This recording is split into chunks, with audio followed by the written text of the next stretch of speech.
김 부사님이 제가 설명하는 사이에 길게 얘기를 주셨네요. 같이 볼까요?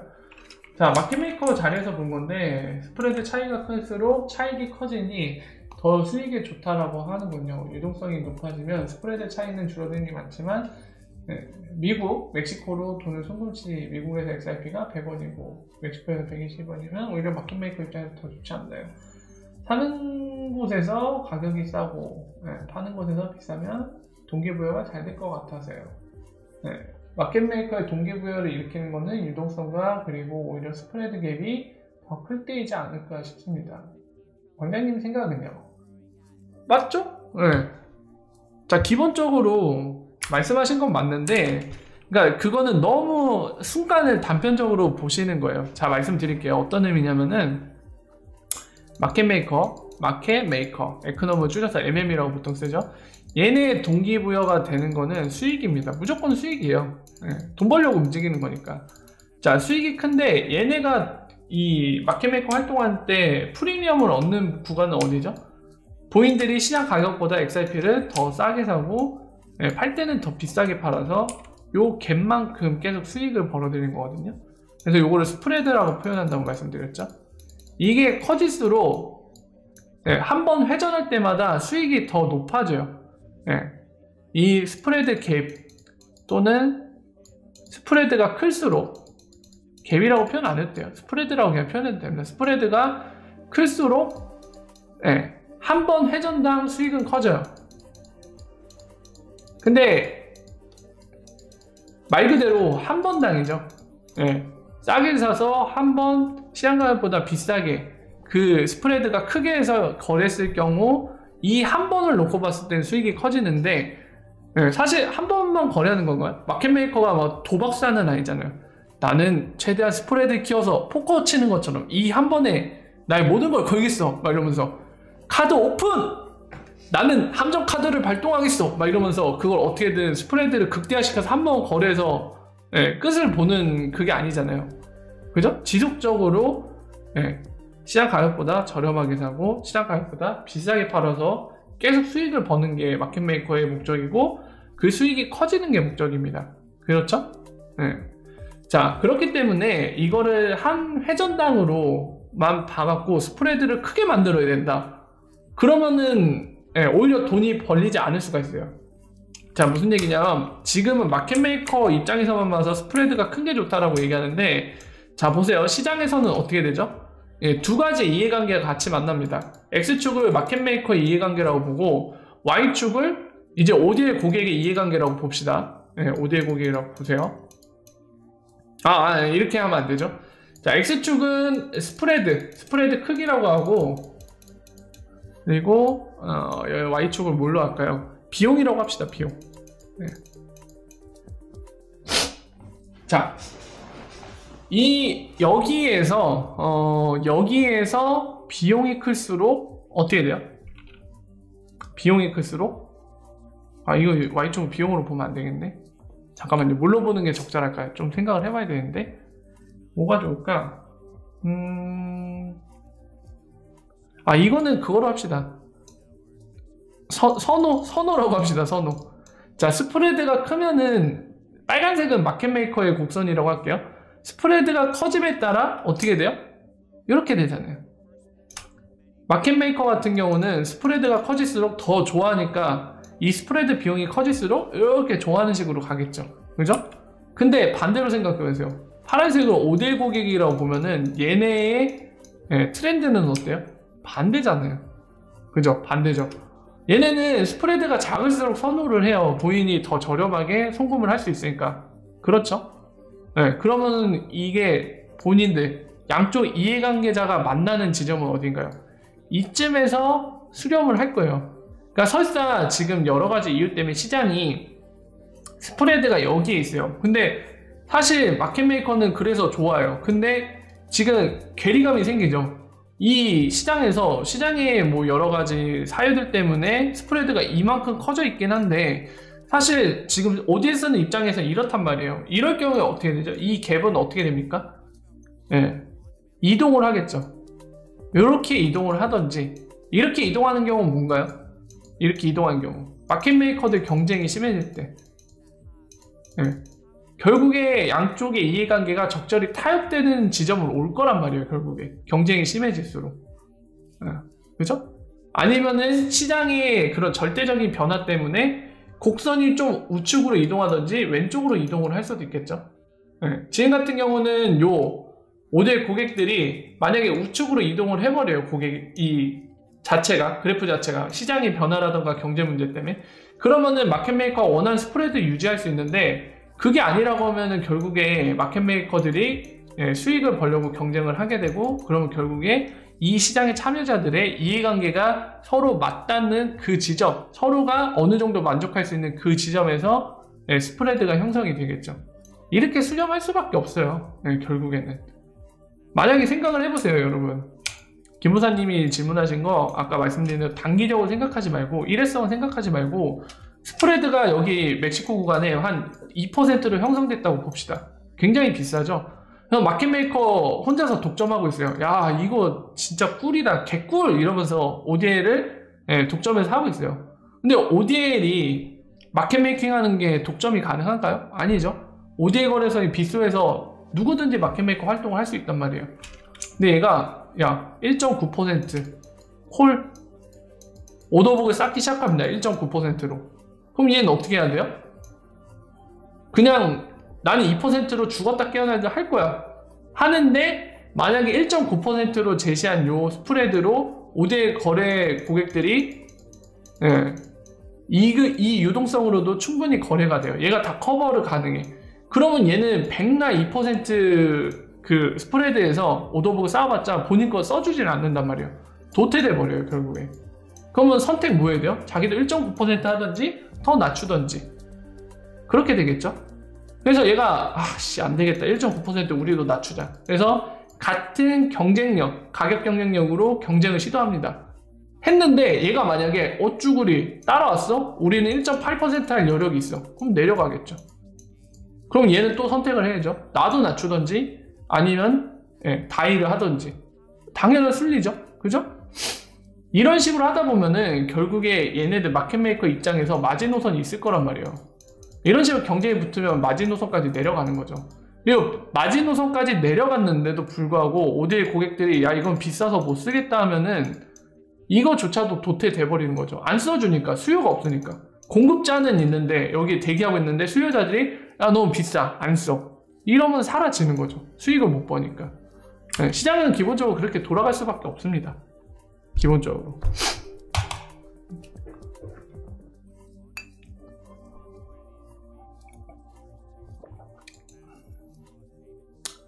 그러니까 결국에는 제가 말씀을 드릴게요. 지금 고려해볼 게 뭐 있냐면은, 자 보세요. 마켓메이커 입장에서도 이걸 X축을 횟수라고 합시다. ODL 처리해주는 횟수, 그러니까 회전시키는 횟수라고 할게요. 그리고 Y축은 스프레드 값이라고 합시다. 이렇게 하지 말죠. 그래프 말고 이렇게 두 가지 케이스를 예를 들게요. 마켓메이커. 자, 어떤 마켓메이커는 하루 회전 횟수 얘기하는 겁니다. 스프레드 차이만큼 사고 팔고 저렴하게 사서 비싸게 판 거, 그 사이클 하나당을 지금 횟수라고 합시다. 하루당 횟수, 데일리 횟수예요. 처리하는 사이클 횟수. 1번은 100번 처리했어요. 100번 싸게 사서 100번 비싸게 팔았어요. 특정 스프레드 값만큼. 2번은 200번을 회전시켰어요. 자, 근데 평균 스프레드 값을 볼게요. A 같은 경우는 1.5% 했어요. 근데 2번은 1% 한 거예요. 더 저렴하게. 그러다 보니까 더 많이 회전시킬 수 있었어요. 이렇게 됐을 때 결국에 누가 더 이득이죠? 2번이 더 이득이에요. 그렇지 않나요? 스프레드는 횟수당 더 저렴하게 제공을 했지만, 그리고 반면에 1번은 횟수당 1.5%, 0.5% 더 비싸게 해서 프리미엄을 더 받았지만, 아무래도 이쪽이 회전은 더 많이 시킬 수 있겠죠. 이 저렴한 스프레드를 더 쓰려고 할 테니까, 테이커들이. 그래서 이거를 곱했을 때 최종 승리자가 이기는 거예요, 결국에는. 그냥 하나당 비싸게 한다고 능사가 아닙니다. 결국에 이거는 수렴을 할 거예요. 이 모든 이해관계가 예, 맞닿아서 결국에 한쪽으로 수렴을 할 겁니다. 아까 보여드린 것처럼요. 그렇게 시장이 형성이 될 거예요.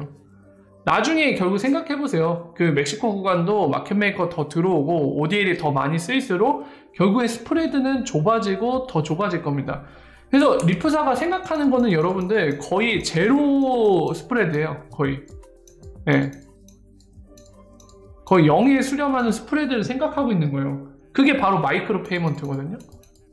거의 0에 수렴하는 페이먼트.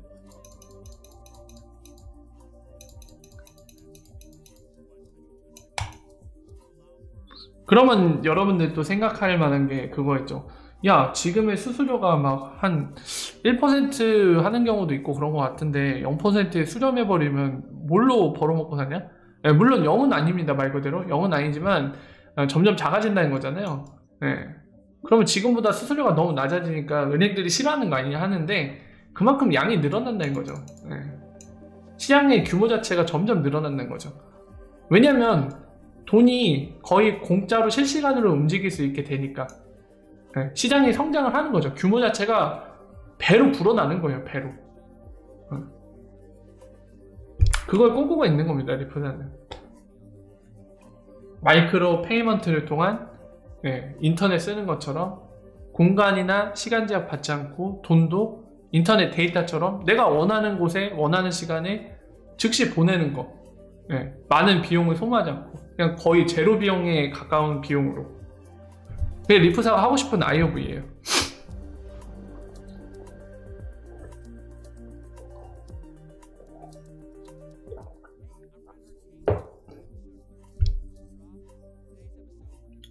아니죠. 스프레드로 받는 거죠. 그러니까 아직 그 ODL 구조를 이해 못하고 계신 것 같은데요. 네, 지금 이렇게 질문하신 거는 지금 ODL 자체를 이해를 못하고 계신 것 같아요. 자, 보여드릴게요. 다시. 네, 근데 이게 어렵기는 해요. 저도 처음에 이해가 안 됐어요. 네, 스낵맨이 무슨 얘기를 하고 자빠졌는지 정말 못 알아먹겠는데 자꾸 스프레드 얘기하고 무슨 애매존이 뭐 XRP 더미를 보유하게 되면은 뭐 본인이 뭐라 해야 될까요? 미국 달러를 갖고 있으면 시장보다 더 저렴한 가격에 사고 그리고 그 더미를 보유하고 있다가 저렴하게 산 더미를 보유하고 있다가 그거를 어느 나라의 법정화폐도 바꿀 수 있다 저렴하게 막 이 얘기하는데 저도 초반에 미치는 줄 알았어요. 아니 이해가 안 되는 거예요. 아니 이 친구가 도대체 무슨 얘기를 하고 있는 건가? 나만 이해 안 되는 거야? 막 이러면서 되게 머리를 감싸면서 힘들어했던 적이 있는데 이해되고 나서는 이제 알겠더라고요. 무슨 얘기를 하는지. 그래서 설명을 드릴게요. 저도 굉장히 애먹었는데 아 왜 자꾸 404 에러 떠? 안 되겠구만. 빗소 말고 다른 데 가죠. 업비트 갈까요? 아 여기는 좀 가시적이지 않네. 빗소가 제일 가시적인데 옆으로 그려놔서. 아 이거 보죠. 그냥 봅시다. 아니 비트 스탬프 봅시다. 비트 스탬프.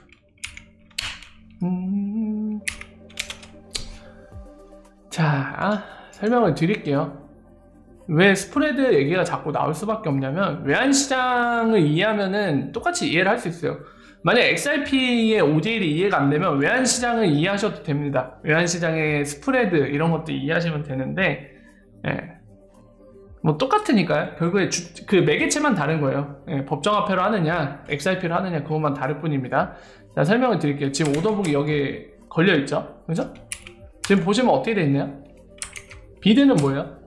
이 가격에 사겠다는 거죠. 에스크는 뭐죠? 이 가격에 팔겠다는 건데 지금 보시면 딱 아시겠지만 비드로 얘기한 가격 중에 제일 비싸게 산다는 게 0.18790달러잖아요. 그죠? 그리고 제일 싸게 판다는 거 뭐죠?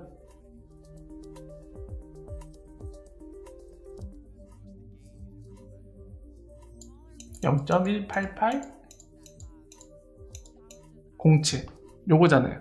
그죠? 근데 이거를 테이커 입장과 마켓메이커 입장을 잘 구분하셔야 됩니다. 이게 입술에 뭐가 묻은 것 같은데 잠깐만요. 지금 요거를 그래프화 시킨 게 요 부분이에요. 보이시죠? 요 부분. 그래서 XRP를 시장 가격보다 싸게 산다고 오더북에 걸어놓은 게 320만 달러 정도 되고, 반대로 XRP를 시장 가격보다 비싸게 팔겠다고 얘기하는 게 다 마켓메이커의 그런 조건 제시인 거예요. 그게 4,100만 개 정도 되네요. 그죠? 자, 이렇게 했을 때 우리가 거래를 하려면 기본적으로 두 개의 요소가 다 있어야 되죠. 지금 보신 것처럼 마켓메이커가 오더북으로서 먼저 선 조건 제시를 한 개 존재해야 되죠. 그죠? 그리고 테이커들, 마켓 테이커들이 MT라고 해야겠네요. 마켓 테이커들이 먼저 선 조건 제시한 마켓메이커의 그 제시에 대해 일종의 손해를 보면서 그 트레이드를 이어가는 거죠. 테이커가 얻을 수 있는 장점 뭔가요? 즉시 거래가 가능하다는 거예요. 즉시 거래. 결정만 하면 즉시 거래가 돼요. 대신 그 대가로 어떻게 해야 돼요?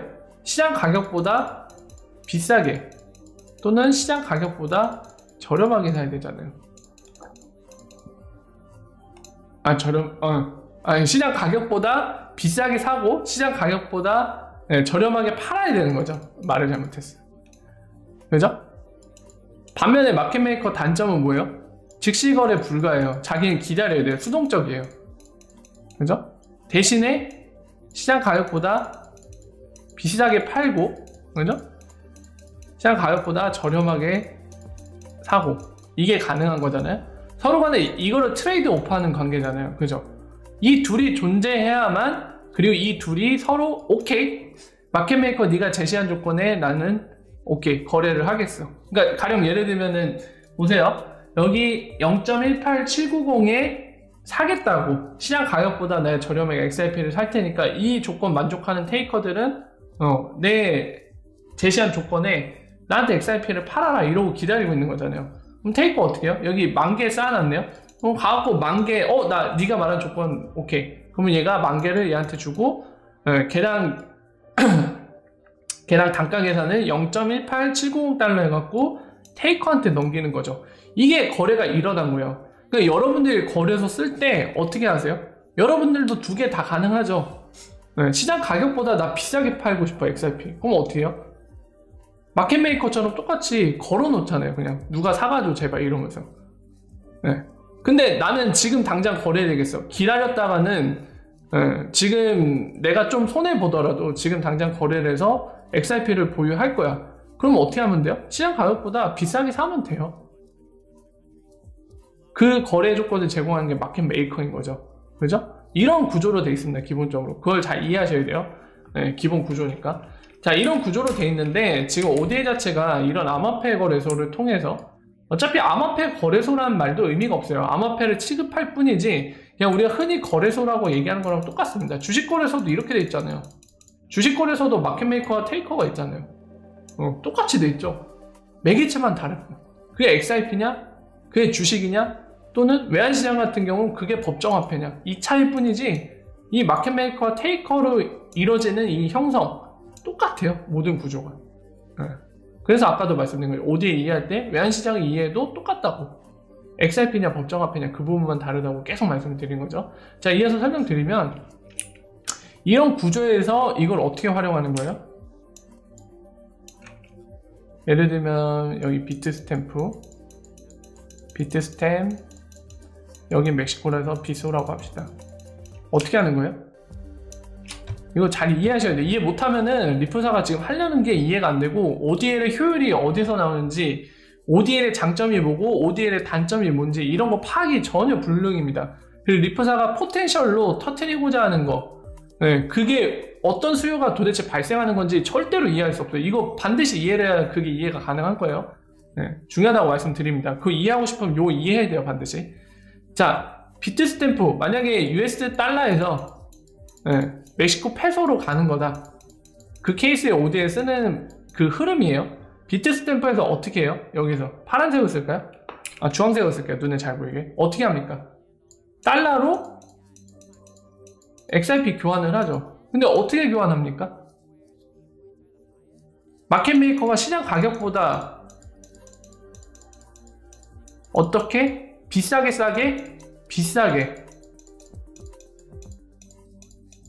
파는 거를 사는 거잖아요. 즉시 교환하는 거잖아요. 테이커로서 교환을 하는 거예요. ODL 고객은. 예, 비싸게 사서 어떻게 해요? 여기로 던져요. 예, 던지는데 3초면 되겠죠. 왜죠? 비트 스탬프가 가진 XRP 계정과 빗소가 가진 XRP 계정 사이에 페이먼트, 트랜잭션을 이동하는 거잖아요. 블록체인 위에서 이동이죠. 블록체인에 있는 계정끼리 이동이기 때문에 여기서 3초인 거예요. 3초면 끝나죠. 그래서 빗소로 넘어옵니다. 그럼 여기에 도착한 건 어떤 상태죠? XRP 상태잖아요. 이제 뭐 해야 돼요? 네, 멕시코 페소로 잽싸게 바꿔야 됩니다. 어떻게 해요? 시장 가격보다 싸게 팔아요? 비싸게 팔아요? XRP를? 시장 가격보다 비싸게 팔 수 있나요? 물론 가능하죠. 근데 어떻게 해야 돼요? 마켓메이커로서 해야 되잖아요. 시장 가격보다 비싸게 팔려면 기다려야 되잖아요. 비싸게 사주는 사람들이 올 때까지 기다려야 되잖아요. 테이커들이 올 때까지. 근데 ODL의 장점, 기본 설계 자체가 뭡니까? 네, 즉시 사서 즉시 팔아서 가격 변동이 일어나기 전에 블록체인의 장점을 이용해서 어떻게 하자? XRP가 브릿지에서 법정화폐 교환을 만들어내자. 그거잖아요. 설계 자체가. 그럼 테이커로서 즉시 교환을 해야 가격 변동이 일어나기 전에 빨리 끝을 보겠죠. 어떻게 하죠? 그러면 테이커로서 거래를 해야겠죠. 시장 가격보다 싸게 팔 수밖에 없어요. 네. 그러면 여러분들 보시면은 결국에 마켓메이커가 장소는 다르지만 한 회전이 일어난 겁니다. 시장 가격보다 비싸게 사고 그리고 싸게 팔아요. 그럼 스프레드 하나가 생기는 거죠. 결국 이 ODL 거래 하나에. 네. 그래서 ODL의 효율은 어디에 기인한다? 스프레드. XRP와 법정화폐 싹 만들어진 거 스프레드에 기인을 하는 거예요. 기본 자체가. 그래서 제가 왜 ODL의 효율 따질 때 우리나라 시중은행에 있는 뭐 예를 들어 원화를 달러로 교환하는 거나 달러를 원화로 교환하는 거 시중은행들이 스프레드를 공개해 놓잖아요. 그거 보면서 말씀드릴게요. 그걸 보여드린 이유가 지금 금융 시스템 통해서 외환을 교환하는 것과 그리고 환전하는 것과 ODL을 썼을 때 얼마나 스프레드 차이가 나는지를 보여드리면서 ODL이 얼마나 효율이 높은지를 보여드리기 위해서 그걸 비교해 드리는 거거든요. 시중은행 그냥 외환 스프레드라고 하면 되나? 이거 아니야.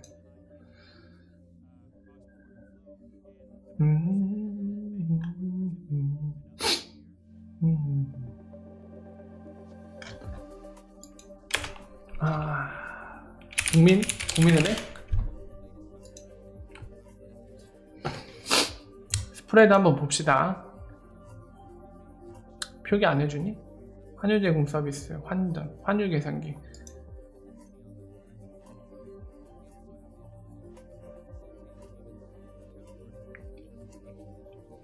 뭐야? 얘는 스프레드 표기를 안 해주네요. 그냥 스프레드를 보여줘도 되는데 우리는 스프레드 보기 힘드네. 하나은행 볼까요? 하나은행이 그때 막 하나은행이 스프레드를 막 표현했던 것 같거든요.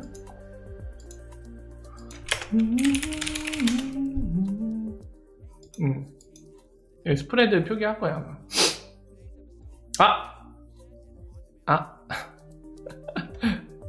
했네. 깜짝이야. 여기 그죠? 4월 10일 거 지금 스프레드 표현하고 있죠. 이 스프레드가 그거예요. 결국에 아까 보신 거 보세요. 1.75% 보이시나요? 굉장하죠. 송금할 때는 1224원에서 1270원. 저 스프레드 표기가 안 돼 있죠? 제가 계산하면 돼요. 현금을 통해서 할 때는 좀 스프레드 많이 매깁니다. 비싸요. 비싼데 이 전신매매, 그러니까 그 전자 송금할 때는 조금 적게 먹혀요. 그래서 계산해보면 그 스프레드 값이 나오거든요. 41에 4.3원 나누기 1200.7원. 스프레드는 한 1.9% 비싸네. 뭐 이렇게 비싸? 이거보다 더 비싸게 먹였는데? 장난해? 비싼데요 스프레드? 야 뭐 거의 2% 가까이 되잖아. 뭐 잠깐만 내 계산을 잘못했나?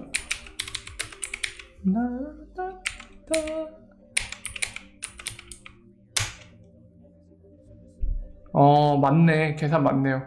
야, 이거 스프레드, 야, 반쪽알이당 1.75%? 야, 너무 심하다, 너희. 장난하니? 이 비쌀 수밖에 없네. 야, 시장 가격보다 이 정도나 차이 난다고? 둘이 합치면 3.5%예요. 많이도 먹는다. 자, 이러니까 그런 거예요. 지금 같은 경우는 지금 볼까요? 스프레드가 얼마나인지. 이거 비교하면 되죠. 계속 바뀌네. 정지 한번 해야겠는데. 0.18738 나누기 빨리 해요. 0.18711. 네, 0.1%예요. 보이시나요? 저거는 스프레드 다 합치면은 현찰로 했을 때는 우리나라 시중은행 하나은행 같은 경우는 현찰로 한 사이클이 돌아버리면은 반쪽 달이랑 이게 시장 가격이면은 이쪽으로 1.75% 이쪽으로 1.75% 합산이 3.5%거든요. 한번 회전시키면은 두 번 환전해야 되잖아. OD를 두 번 바꾸는 거니까 XRP 바꿨다가 그 다음 또 바꾸는 거잖아요. 네. 설사 이거를 한 번만 쳐줘도 한 번만 하더라도 비싸요. 네. 근데 지금 보세요. 비트스탬프 같은 경우 달러와 XRP 이 페어에 대해서 스프레드 요거 시장가보다 비싼 거랑 싼 거 다 합쳐봐도 0.15%예요. 15%, 0.15%. 이거는 소수점 %까지 내려가지도 못하거든요. 네. 이러니까 리프사가 주장하는 게 그거였어요. 2018년 파일럿 테스트 했을 때 뭐라고 했어요? 네, 40에서 70%는 저렴하다는 얘기를 하잖아요. 네, 그 계산이 나올 수밖에 없는 게 이런 스프레드 차이 때문에 그래요. 이해가 되시나요? 이거를 이해해야지 그 다음이 이해가 됩니다. 리프사가 노리는 궁극적인 게 제가 말씀드리지만 아마존이나 애플 또는 더 나가서 은행들 뭐 이런 데들이 XRP를 직접 보유할 것이다. 왜죠? 왜 보유하죠? 왜 보유하나요? 얘네가 보유할 이유가 있어요? 왜? 리프사가 뭐 일루미나티라서? 일루미나티가 미는 곳이라서? 네. 그래서 XRP 보유해야 돼요? 뭐 미신이에요? 그런 얘기를 하는 게 아닙니다. 리프사는 뭐 reptilian 이런 얘기하는 게 아니라 우주코인이라 무조건 은행은 보유할 수밖에 없다. 우리의 똘마니들이다. 이런 얘기하는 게 아니라 자, ODL을 쓰다 보면 어떻게 되냐면 얘네가 비용 절감되고 어떻게 돼요? 스피드도 빨라져요. 리얼타임 세르먼트가 된단 말이에요. 근데 이 상황에서도 혜택을 보지만은 여기에서 한 단계 업그레이드 더 할 수 있다는 거예요. 어떻게 할 수 있는 거죠? 한 단계 업그레이드 가능해요. 조건이 있어요. 한 단계 업그레이드 한다는 거는 비용을 더 낮출 수 있어요. 네, 더 낮출 수 있는데 이걸 하려면 전제 조건이 있습니다. XRP 더미를 보유할 수 있어야 돼요. XRP를 보유할 수 있어야지 이게 더 가능해요. 한 단계 업그레이드가.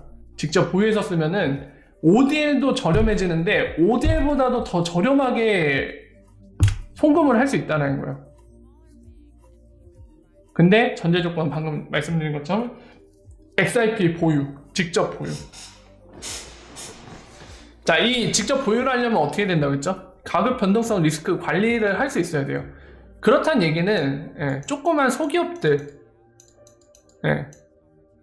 중까지 포함할까요? 중도 좀 힘들 것 같아요. 재무적으로. 이런 데는 힘들고 은행 같은데 기존의 외환시장에서 외환들을 여러 개를 동시에 보유하면서 관리할 만한 재무적인 능력 그리고 기타 관리, 감독 능력 이런 데 있는데 또는 대기업들 전 세계의 법정 앞에 캐시를 벌어들이는 대기업들 이런 데는 이게 가능하다는 거죠.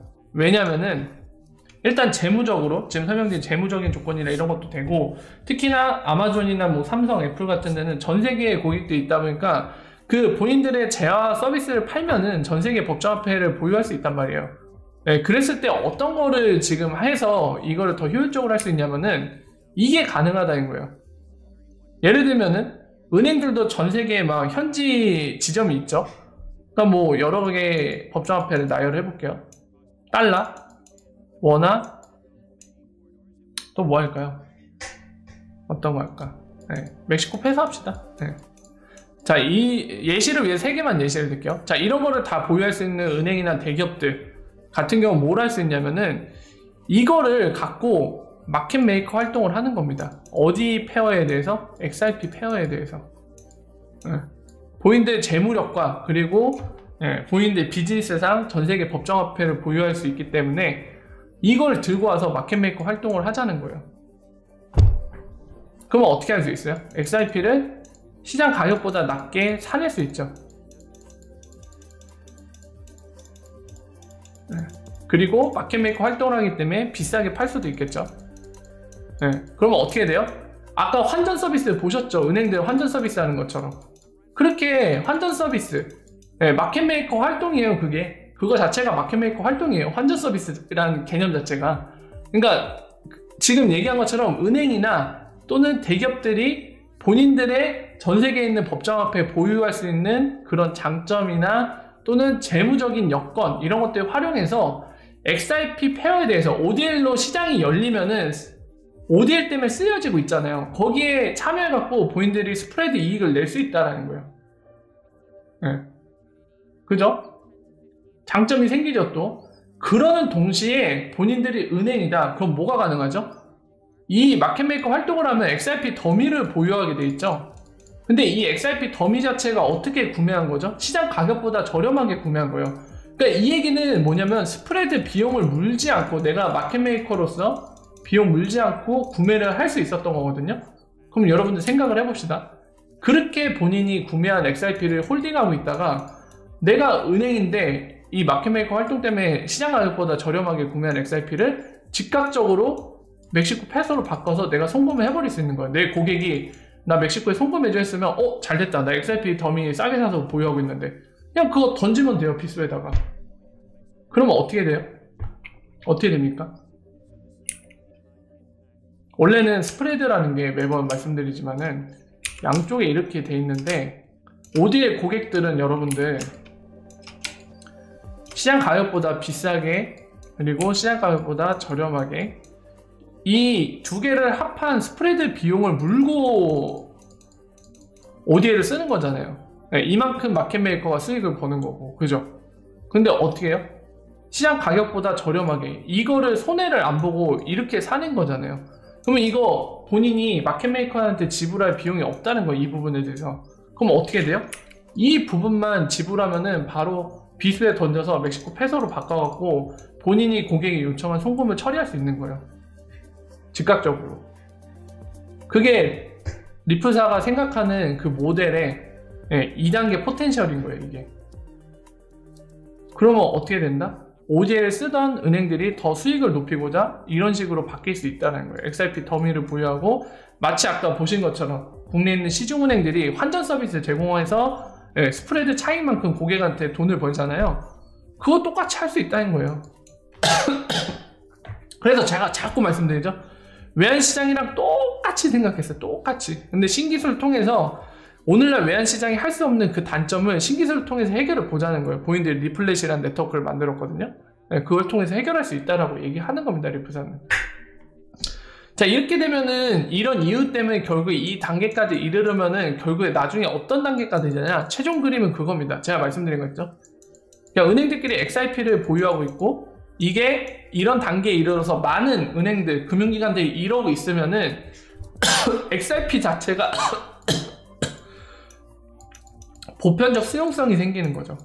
이 가치 자체를 인정하는 거예요. 왜냐면 어딜 가서도 얘의 가치는 통용이 되니까 법정화폐의 쌍이 유동성이 만들어져서 어딜 가서도 즉각적으로 법정화폐와 교환이 되니까 보편적인 가치를 갖게 되는 거예요. 외환시장에서처럼.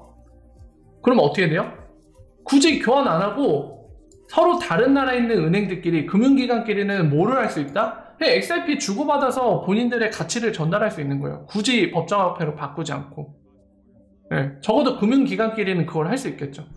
야, 이거 XRP 지금 내가 10,000달러치를 보낼 건데 그만한 XRP 지금 1XRP가 10,000달러네? 그러면은 나 1XRP만 보내면 너한테 10,000달러 보낸 거나 다름없잖아. 그지? 너희 나라 지금 뭐 쓰니 법정화폐? 원화 쓰는데? 야, 그러면 너희 나라 이거 원화 지금 1XRP를 즉각적으로 교환할 수 있는 그만한 유동성이 되니? 충분히 있는데?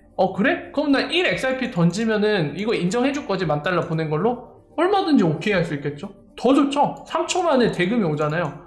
그래? 그럼 XRP 보내? 내가 $10,000 받은 걸로 인정해줄게. 그래? 3초 만에 이동. 그럼 받은 쪽은 어떻게 해요?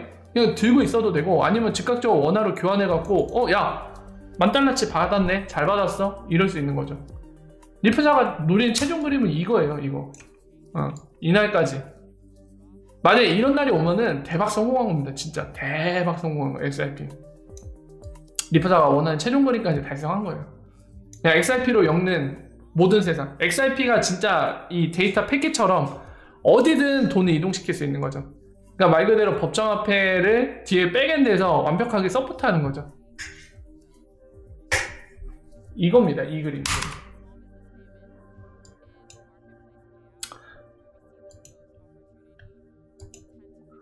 네, 시중은행에 끊겨요? 여러분 끊기나요? 시중은행에 그 환전 서비스 자체가 은행들이 마켓메이커를 하는 거예요. 외환시장에서. 물론 이제 그 외환시장은 별도로 존재합니다. 그 판 큰 곳에서 하는 게 아니라 우리 같은 리테일 커스터머, 소비자들한테, 엔드단한테 환전 서비스를 제공하는 게 마켓메이커 역할을 하는 겁니다. 대신에 차익을 엄청 가져가는 거죠. 아까 보셨잖아요. 스프레드 비용 엄청 물게 하잖아요. 근데 얘네들도 이럴 수밖에 없는 이유가 있을 거긴 해요. 근데 그런 거 자체를 개선시켜주겠다는 거예요.